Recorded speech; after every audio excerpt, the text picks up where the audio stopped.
I took out 4 questions from this graph and this that would say these are why we're not going to loan in this particular neighborhood. There's 4 questions. There's a couple of different questions, but I want to take out 4 actual questions that me and you can understand. So when it comes to the building, first of all, they want to know what's the age of the building. And if the age of the building was 50 years plus, now here are the 4 questions, right?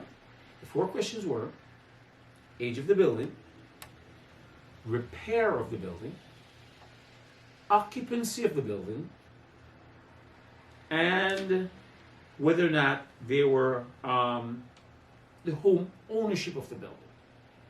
All right? Remember, it's average age, repair, occupancy, and ownership. Now, here are what the graph has said.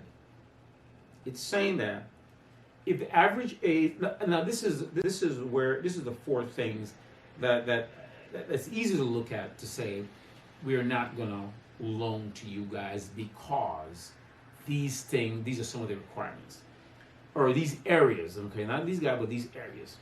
So if the building is 50 years old or more, if the building is 50 years old, that may be a problem. That is a problem. That may be a problem. If the repair is poor, that's also an issue.